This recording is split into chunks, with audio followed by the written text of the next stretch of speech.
Beautiful gorgeous Donal Bisht ji आज हमारे साथ हैं। स्वागत है आपका Donal ji. Thank you. Thank you. मैं आपको बता दूं जिन्हें नहीं पता, खुद जर्नलिस्ट रह चुकी हैं एंड ढेरों सारे सेलिब्रिटी से सवाल करती थी एंड सेलिब्रिटी से सवाल करते करते आज खुद सेलिब्रिटी बन चुकी है। आप बताइए ये वाली जो फीलिंग है कैसे देखती हैं आप एंड कैसा फील करती हैं आप? मैं बचपन से एक तो मैं बहुत ही खुश हूँ कि जो मैं करना चाहती थी वो मैं कर पाई।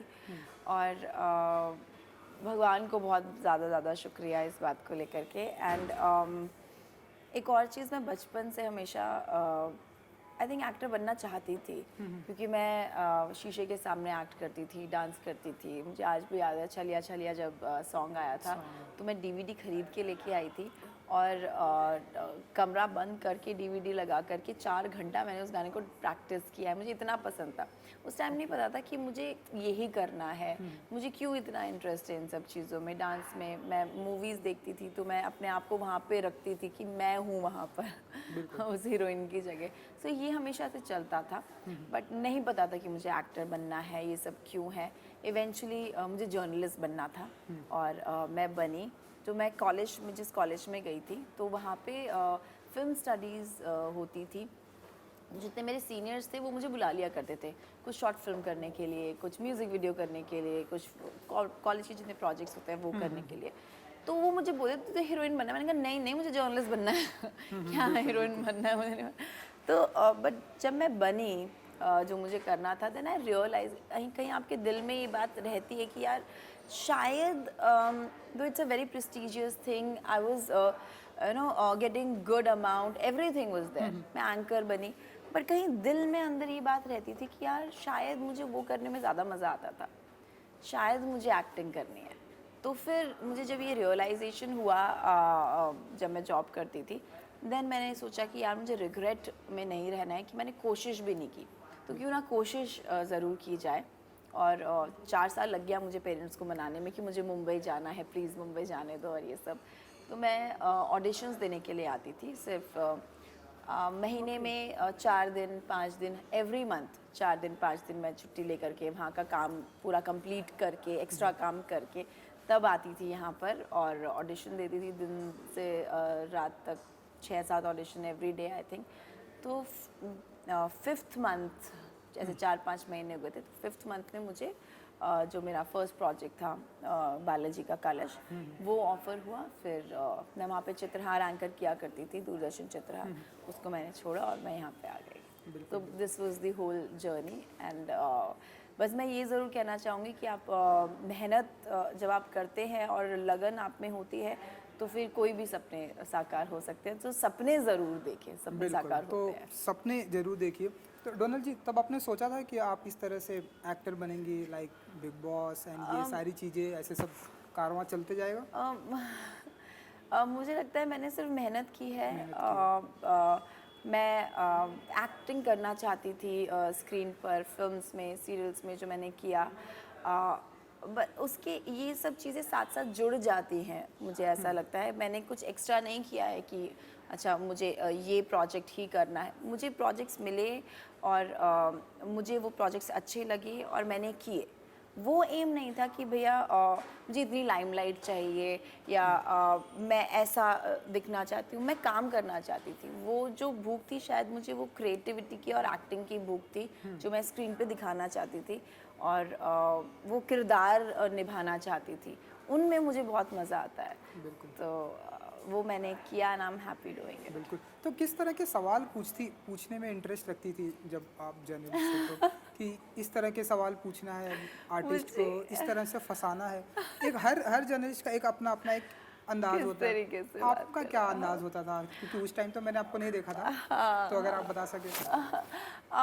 नहीं, मैं बॉलीवुड कवर किया करती थी यहाँ पे जब मैं मुंबई भी आई थी 1 महीने के लिए। और जो सवाल होते थे जैसे हम लोग ने सभी के इंटरव्यूज़ लिए हैं आई थिंक, है ना। कौन बनेगा करोड़पति के सेट से लेकर के अमिताभ बच्चन से लेकर के सलमान खान, सबसे हम लोगों ने बातें की हैं आई थिंक। सो मेरे क्वेश्चंस हमेशा जो मुद्दा होता था उसके इर्द गिर्द ही रहते थे। और सबने मुझे मतलब अच्छे से ही इंटरव्यूज़ मेरे हुए हैं। मुझे इंटरव्यूज़ में काफ़ी लोग बोलते थे कि तुम उधर क्या कर रही हो, you have to need to be this side. एक मुझे नाम याद नहीं आ रहा है, एक एक्टर थी, तो उन्होंने मुझे बोला था, और काफ़ी लोग ऐसे बोलते थे कि you should be this side of the camera, we want to see you this side, not that side। वो so ये सब आई थिंक प्यार था लोगों का, जो मुझे encourage करता था, आप लोगों का, आप लोग सब लोग भी बोलते थे। तो मुझे लगता है कि वो एक encouragement मेरे अंदर तो था ही कि मुझे करना है, बट साथ साथ जो सब लोगों का encouragement मुझे मिला, इतना प्यार मुझे मिला, वो भी उसके लिए मैं सबको थैंक यू बोलना चाहती हूँ, जिसने मुझे सपोर्ट किया है, जिसने मुझे प्यार किया है। बिल्कुल बिल्कुल। और आज हम इस साइड देख रहे हैं, बैठकर डोनल जी इंटरव्यू दे रही हैं। सो बिग बॉस के घर से आई हैं, तो बताइए जरा कि बहुत सारी हैपनिंग हुई, बहुत सारा मैंने कुछ सुना, बहुत कुछ पढ़ा। आप बताइए कि कैसा रहा एक्सपीरियंस बिग बॉस के घर का? एक्सपीरियंस अच्छा था, शॉर्ट था, स्वीट था, बट इम्पैक्टफुल था। मैं बाहर आई हूँ तो मुझे ज़्यादा समझ में आया कि अंदर जो मैं थी, जो मैं कर रही थी, वो सही समझ रही थी, सही बोल रही थी। और वो 14 लोग अंदर समझना नहीं चाहते थे या मुझे समझ चुके थे, उनको पता था कि she can be the possible contender in front of us, because ये स्ट्रॉन्ग हेडेड है, ये अपने ओपिनियंस रखती है, ये बदलती नहीं है। और आई थिंक बिग बॉस के घर में ऐसे लोग चाहिए, सिर्फ फॉलोअर्स नहीं चाहिए। जो इनको समझ में आ गया था कि ये हमारी बातों में नहीं आने वाली है, तो इस वजह से जितनी जल्दी हो सकता था, जब उनके हाथ में मौका था, उन्होंने कहा कि डोनाल्ड बुश को ही हम लोग निकालेंगे। तो बट ठीक है, आप लोगों ने मुझे वहाँ से निकाला डर के कि शायद मैं कहीं और आगे ना बढ़ जाऊँ, बट लोगों ने मुझे प्यार किया, लोगों ने मुझे समझा, मैं ऐसे ही जीत गई। मैं हर इंटरव्यू में ये बोली, बिकॉज मैं फील करती हूँ, मैं ये फील करती हूँ कि ह्यूमैनिटी से बढ़कर कोई गेम नहीं होता है, और जो आप रियल होते हैं वो लोगों तक पहुंचता है, और रियल जो लोग होते हैं वो ज़्यादा कनेक्ट करते हैं। तो आई एम रियली हैप्पी कि आप लोगों ने मुझे समझा, मुझे जाना, मेरी पर्सनैलिटी को पसंद किया। आई think this is more than enough for me, more than any trophy. चलिए डोनल जी, आई विश कि लोगों के दिल में रहेंगी, बिग बॉस की ट्रॉफी कोई भी उठाए। तो कुछ कहेंगे आप करण कुंद्रा, मैंने देखा बहुत सारी बातें हुई, कुछ कहना चाहेंगे आप, मतलब जो कुछ रिपीट करेंगे आप? अरे करण, मुझे सच में लगा था करण की वो, क्योंकि मेरे सामने वो ऐसा कुछ गलत नहीं बोलते थे। क्या होता है ना कि मैं जब बाहर निकली हूँ तो उसके बाद मैंने बहुत सारी चीज़ें सुन के, मेरी पीठ पीछे बैक बिचिंग किया करते थे, and I got so hurt. मैंने कहा अरे, मेरे जो बोले मैंने मुंह पे बोलो ना, पीठ पीछे क्यों बोल रहे हो। फिर उसके बाद वो कमर की बातें, फिर लैप डांसिंग मुझे बोलते आप मुझे लैप डांस दो, वो जाके बैठ गए चेयर पे कि आप मुझे लैप डांस दो। मैंने कहा नहीं, I won't give, I am not that girl. मैंने बोला है सामने, मुझे नहीं पता कितनी दिखाई दी हैं बातें, कितनी नई चीज़ें दिखाई दी हैं। फिर वो टावल वाली बातें, तो मुझे ऐसा लगता है कि he is male chauvinist sort of, क्योंकि मेरे ओपिनियंस होते थे, वो बोल रहे आप मिस इंडिया मत बनो, आप क्यों अपने ओपिनियंस देते हो, क्यों वुमेन एम्पावरमेंट पे लगे, because I have beauty with brains, what's your issue in that. So आप कैसे ऑब्जेक्टिफाई कर रहे हो लड़कियों को, कि सिर्फ लड़कियाँ कपड़े पहनने के लिए, कमर दिखाने के लिए यही होती हैं, आपको जो हमारे ओपिनियंस है वो आप लेना ही नहीं चाहते हो। So I didn't like his this side at all.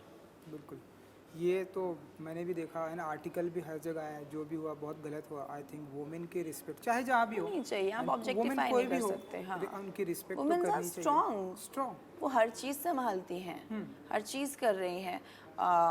लड़कियों को कमज़ोर नहीं समझना चाहिए, वो घर भी संभाल रही हैं, काम भी कर रही हैं, और वो कंधे से कंधा मिलाकर आप जब लड़कियों को चलाओगे, then you are a better human, I think, better man, I think. आप किसी को कम मत समझो। बिल्कुल। और एक चीज़ हुई जो मुझे भी बुरा लगा, शामिता शेट्टी ने जिस तरह से वो फूड को लेकर बातें की, आप कुछ कहेंगी? क्योंकि मुझे तो बहुत बुरा लगा, मैं चाहता हूँ कि आप ही बोले, आपके साथ वो बातें हुई हैं। शमिता ने मुझे अभी कुछ दिन पहले जब मैं निकल गई हूँ तब वो बोल रहे हैं कि आपने मेरा खाना कैसे ले लिया, मैं डोनाल्ड बिश नहीं हूँ। वो भी ग्लूटेन इंटॉलरेंट है, मैं भी ग्लूटेन इंटॉलरेंट हूँ। बट जब घर में लोगों को भूख लगती थी और तेजस्वी खाना नहीं देती थी, वो सिर्फ 2 रोटी तो 2 ही रोटी, 2 अंडे तो 2 ही अंडे। यार लोगों को भूख लगती है, पीनट्स आप हाथ में लगाने थे, लड़कों को भूख लगती है ना, आप इतना 6 पैक लेके घूम रहे हो, आई अंडरस्टैंड दैट। तो मेरे पास आते थे, मैं दे देती, मुझे नहीं दिखा जाता है किसी को भूख में, पूरा दिन निकालना है। तो मेरे पास 4 ब्रेड होती थी, मैं 3 ब्रेड उनको दे दिया खाने के लिए। बिल्कुल। सो ये सबको दिखता है ना।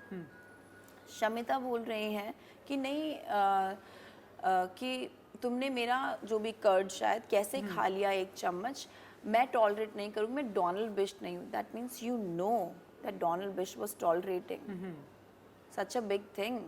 आपको पता है कि मैं टॉलरेट कर रही हूँ, नॉट इवन सिर्फ खाने को लेकर के, हर चीज़ को लेकर के मैं टॉलरेट कर रही हूँ। आपको पता है, आपको दिख रहा है, उसके बाद भी आप लोग मुझे बुली कर रहे हैं। उसके बाद भी आप बोल रहे हैं ये कि नहीं डोनाल्ड कोशिश कर रही हैं बट वो हो नहीं रहा है, हम जेल नहीं हो पा रहे। It is not that way, it is other way round. आपको दिख रहा है मैं कोशिश कर रही हूँ, मैं अपना 100% दे रही हूँ, बट आप मेरे साथ जेल नहीं होना चाह रहे हो। सो ये सब चीज़ें थी। बिल्कुल। जब घर वालों को पता है कि कोई लड़की टॉयलेट की, आप कैसे उसको और बुली कर सकते हो? Then you are wrong people then, no? चलिए, मैं जितना डोनाल्ड जी को जानता हूँ, मैं उतना समझता हूँ कि सबके साथ में मिलजुल कर एक साथ में खाना बैठकर खाने वाली लड़की वो ऐसा, बट जो कुछ भी हुआ बहुत ही बुरा हुआ। शमिता जी को ऐसी बातें नहीं करनी चाहिए, वो भी एक ऐसे प्लेटफॉर्म पर जहाँ पर सभी लोग आपको देख रहे हैं। वो चोट वाली बात भी, चोट वाली बात भी। उन्होंने मुझे आइस पैक ही नहीं दिया। इतनी चोट, पूरा नीला पड़ा हुआ है और कह रहे हैं नहीं कुछ नहीं हुआ। चलो ठीक है, कुछ नहीं हुआ, बट आइस पैक वहाँ पे नहीं था बाहर मेडिकल रूम में। तो मैंने आपसे मांगा, आपने साफ साफ मना कर दिया कि नहीं आप अपना आइस पैक लो, फिर 2 मिनट में बाहर जाकर आप सिम्बा को आइस पैक दे रहे हो। बुरा लगता है ना, ये छोटी छोटी चीज़ें। आप मुझे कितनी भी चीज़ें दे दो, जब मुझे चाहिए, मुझे मेरे दुख में आप मेरा साथ नहीं दोगे, तो खुशी में तो हर कोई साथ देता है। आप भी आएंगे, क्या कर सकते हैं। बट दुख में जो मेरे साथ है वो आई थिंक सही आपका दोस्त होता है। बिल्कुल। तो सुना आपने, दुख में साथ देना इम्पोर्टेंट है, सुख में तो सारी दुनिया होती है। बिग बॉस की करूँगा कि इन दिनों चल रहा है, तो आप बताइए कि आपके अनुसार कौन अच्छा खेल रहा है, कौन लंबे तक जाएगा? आप तो उस घर से आई, इसलिए सवाल बनता है। मुझे जो जेन्युइनली सही लोग लगते हैं, निशांत, प्रतीक और अफसाना, ये 3 ही मुझे सही लगते हैं, क्योंकि वो ये लोग मैनिपुलेट नहीं होते हैं, ये अपने दिमाग से खेल रहे हैं। और वहाँ पे बिग बॉस हाउस में फॉलोअर्स की ज़रूरत नहीं, क्योंकि हर किसी को ये एम करना चाहिए ना कि हम जीतें। वो ये नहीं कि हाँ चलो हम लोग इस पोजीशन पे आ जाएं, उस पोजीशन में सहारा ले करके। तो I think you need to be strong enough. तो वो जो जज्बा जब होगा ना, तब आप पॉजिटिवली भी खेलते हो, आप किसी की बातों में भी नहीं आते हो। That's a right way of playing, मुझे लगता है। तो ये 3 वैसा कर रहे हैं। बिल्कुल, आई विश कि वो अच्छा करेंगे। जब से आप आई हैं तब से बहुत सारी ऐसे सोशल मीडिया पर भी बात हो रही है कि आप अगेन जाइए, हम आपको चाहते हैं। आपने भी पढ़ा होगा, हम चाहते हैं आप जाएं और वो जीतें, लोगों का दिल जीत कर आए, या ट्रॉफी भी जीत कर। आप ऐसा चाहेंगे कि आप अगेन जाएं वाइल्ड कार्ड के जरिए, या जो कुछ भी होता है? हाँ, देखिए मैं जब आई हूँ घर से बाहर, मैं शॉक्ड हो गई थी कि everywhere it was like bring back Donald और लोन वॉरियर। डोनाल्ड जी कैसे आगे बाहर? हाँ, लोन वॉरियर। सबको लग रहा था कि मुझे किसी सीक्रेट रूम में रखा होगा। मैं नहीं, ऑब्वियसली लोग इतना प्यार कर रहे हैं, लोग देखना चाहते हैं, तो उनको ऐसा लगा। तो जो ये सब ट्रेंडिंग चल रहा था, तो मुझे लगा शायद मैंने अच्छा किया है, and what I was doing inside people could relate to that. जो 14 लोग नहीं समझना चाहते थे, या समझ गए थे इसीलिए मुझे निकाला या साइडलाइन किया, बट लोगों का इतना प्यार मिला मुझे, लोगों ने इतना समझा, लोगों ने रियल डोनाल्ड बिस्ट को प्यार किया, जो डोनाल्ड है actually. I am not playing any character. और मैंने जब वहाँ पे ये भी बोला था कि आई एम एन एक्टर जो मैं फिल्म्स में एक्टिंग करूँगी, मैं बिग बॉस के हाउस में एक्टिंग करने नहीं आई हूँ। मेरा मतलब ये था, जिसको ईशान ने इतना घुमा फिरा करके, वही बोल रही हूँ ना। आप 14 लोग एक बात बोलोगे, मेरी बात आप कंप्लीट नहीं होने दोगे या मुझे एक्सप्लेन नहीं करने दोगे, तो बातें घुमाना बहुत आसान है और वही बातों को घुमा घुमा करके मुझे गलत दिखाने की कोशिश जो थी वो उन लोगों ने की, बट जनता को दिखा मेरी वो एक छोटी सी एक आवाज़ 14 लोगों के बीच में भी सुनाई दी। तो ऑब्वियसली जनता चाहती है कि मैं अंदर जाऊं, तो मैं ज़रूर जाऊंगी, जनता के लिए जाऊंगी और वहाँ पे जाके सबको ज़रूर बताऊंगी कि आप लोगों का फेस क्या क्या है। बाहर सब कुछ सच सच दिखाई देता है, इस कैमरा से कोई इमोशन नहीं छुपता। बिल्कुल बिल्कुल। आई विश कि आप जल्दी जाएं और अपना आपका जो अंदाज़ है वहाँ पर आप ऐसे ही अच्छा करते रहें। एंड जो डोनल जी ने बिग बॉस के घर में कहा था कि मैं एक्टिंग जो है पर्दे पे करूँगी, पर मैं बिग बॉस हाउस में एक्टिंग नहीं करने बिग आई बॉस हूँ, हाउस में मैं एक्टिंग पर्दे करने पे नहीं एक्टिंग आया। करने और मैं बता दूं कि इनकी एक फिल्म भी आ रही है डोनल जी, सिनेमा घर तो खुल ही चुका है हमारे जी, महाराष्ट्र जी, में भी। जी, तो आप अगर आप बता सके कि वो जो आपकी फिल्म आने वाली है, अगर आप उसके बारे में आप बताएं कि माय फर्स्ट किस डेब्यू अंदाज में होंगे डोनल जी, फर्स्ट डेब्यू भी होने वाला है। फर्स्ट डेब्यू है ये साउथ फिल्म है एक्चुअली, डेयर टू स्लीप, जो कि बिग बॉस से पहले ही मैं कंप्लीट करके बिग बॉस के घर में गई थी। ये तो मुझे नहीं कंप्लीट, पता था। हाँ, तो मैं डायरेक्ट उस स्केड्यूल को कंप्लीट करके क्वारंटीन हुई थी, ऐसा था। जल्द ही वो रिलीज़ होने वाली है and I am really very very excited for that. Content driven है और आई एम जस्ट वेटिंग, और भी बहुत सारी चीज़ें हैं, प्रोजेक्ट्स हैं जो कि आएंगे और आई एम श्योर कि आप लोगों को पसंद आएगा जो भी कंटेंट मैं चूज़ कर रही हूँ फॉर माई सेल्फ। चलिए, जॉनर क्या होगा इतना बता दीजिए, क्योंकि मैं साउथ वो कुछ बहुत सारी चीज़ें आप रिवील नहीं कर सकती, नहीं एक्टर कर नहीं सकती पूछूंगा, हूँ। स्क्रिप्ट नहीं, जॉनर आप बता सकती हैं। एक्शन होगा? Action, thriller, romantic. ओह वाह, ये तो बहुत ही अलग अंदाज में, अब तक अलग हमने है। आपको नहीं देखा एक्शन, तो आप आप बताइए मुझे वहाँ पे एक्शन करते हुए देखेंगे। ओके वाह। तो कितना प्रिपेयर Strong करना, है। क्योंकि वर्कशॉप करना पड़ता है काफ़ी एक्शन के लिए। एक्शन के लिए उसमें थोड़ा बहुत एक्शन है, बट वर्कशॉप तेलुगु बोलने के लिए जो था, हाँ, वही मेरा सवाल भी था, कुछ सीखी आपने? अरे तो बिल्कुल, कुछ जरा कुंचम सा कुंचम अगर आप, हाँ हाँ, कुंचम पंचम, कुंचम कुंचम कुंचम, इसका मतलब क्या? क्या मतलब थोड़ा थोड़ा, ओह, थोड़ा थोड़ा, हाँ, कुंचम थोड़ा कुंचम। कुंचम कुंचम। मुझे एक तो बात बहुत अच्छी लगी वहाँ की, मैंने जब मैं सेट पे गई और मैंने बहुत सारी वर्कशॉप्स की और मैं छोड़ती नहीं थी स्क्रिप्ट की, नहीं नहीं मुझे बताओ कि कैसे इसको प्रोनाउंस करना है और ये वो। मैं सेट पे जब डायलॉग्स बोल रही थी तो सब लोग आके मुझसे तेलुगु में बात करने लग गए। ओके। एवरीबडी थॉट कि आई नो तेलुगु। सो मैं भी हाँ हाँ अच्छा ओके मैं भी कन्वर्स कर लेती थी उन लोगों के साथ। But I think it's a very good thing कि सामने से डायरेक्टर भी आपको बोल रहे हैं, सेट पे सब लोग बोल रहे हैं कि ऐसा लग नहीं रहा कि आप फर्स्ट टाइम तेलुगु बोल रही हैं। So I think this is an achievement कि मैं फर्स्ट टाइम कोई लैंग्वेज बोल रही हूँ and I did my best and लोगों को लगा कि मैं तेलुगु ही हूँ। आई विश कि आप सारी लैंग्वेज में बातें कर सकें, हमें तो वही अच्छा लगता है। वेब सीरीज़ का भी कुछ आपका अनाउंसमेंट होने वाला जी है? जी जी, तो वो in cold blood and the सोचो प्रोजेक्ट, ये 2 वेब सीरीज़ हैं जो मैंने की थी और वो जल्दी रिलीज़ होने वाली हैं। अभी मैं रिवील नहीं कर पाऊंगी कौन सा प्लेटफॉर्म है, बट जल्दी चीज़ें हो रही हैं, रिलीज़ होने वाली हैं। बिल्कुल। और कुछ म्यूजिक वीडियो का भी धमाका करने वाली है, ढेरों हाँ, सारे अभी ऐसे लिस्ट है बहुत सारी प्रोजेक्ट का। लिस्ट है, बहुत सारी लिस्ट है। उनमें से जो बेस्ट म्यूज़िक वीडियो है वो मैं चूज़ करूँगी और बहुत गाने आ रहे हैं कि ये कर लो ये कर लो। I am just listening to the best ones and I will choose that. तो चलिए, पाइपलाइन में कितने हैं तकरीबन? काफ़ी 2 3 4 5? अरे बहुत है, जो उसमें भी every day like there is a message. Okay, तो हम देख रहे हैं कि अब म्यूजिक वीडियो में भी अब स्टोरी आ गई है, स्टोरी चलती लाइन है, आ गई लाइन आ है, गई है। yes, तो जरा yes, उसके बारे में बताइए कि आपको हम किस स्टोरी में देखेंगे? किस स्टोरी में? रोमांस होगा आपकी स्टोरी में? हाँ, वहाँ रोमांस भी एक्शन होगा या आप अरे मैं करना चाहती हूँ, मैं ऐसी कोई फिल्म करना चाहती हूँ जहाँ पे एक्शन ड्रिवन फिल्म हो। जैसे मुलान आई थी, मुलान। एक फिल्म आई थी, जैसे वंडर वुमन है, तो इस तरीके की मैं कोई फिल्म रियली करना चाहती हूँ। सो लेट्स सी कब ऐसा कॉन्सेप्ट आता है और कब ऐसी स्क्रिप्ट लिखी जाती है जो मेरे तक आती है, तो मैं ज़रूर करूँगी। आई विश कि ऐसे ढेरों सारी स्क्रिप्ट आए जो आप चाहती हैं। दिवाली भी आ रही है, तो आप बताइए कि क्या कुछ स्पेसिफिक प्लानिंग होने वाली है डोनल अरे जी की तरफ दिवाली से? तो एंड शॉपिंग कितनी हो चुकी है, कितनी होने वाली है और कितने पैसे खर्च करने वाली हैं? तो मम्मी बोलती है बेटा पैसे खर्च मत किया करो। हाँ, वो तो आई थिंक सबकी उनको मम्मी पता है बोलती बहुत है। शॉपिंग करती है, बट नहीं मेरा दिवाली जो है वो हमेशा फैमिली के साथ ही रहता है। मैं इस बार भी दिल्ली जाने वाली हूँ और हर बार मैं सिर्फ एक दिन के लिए जाती थी क्योंकि मैं काम कर रही होती थी किसी किसी प्रोजेक्ट में। इस बार मेरे पास टाइम है, अभी बिग बॉस से निकली हूँ, बिल्कुल। तो मैं एक हफ्ता तो आराम से फैमिली के साथ स्पेंड करके आऊँगी। बिल्कुल, आई विश कि आप फैमिली के साथ में अपना टाइम स्पेंड करें। थैंक यू सो मच हमसे बात करने के लिए। Thank you so much thank you. And good luck. Thank you. Thank you. Bye. Thank you. Thank you.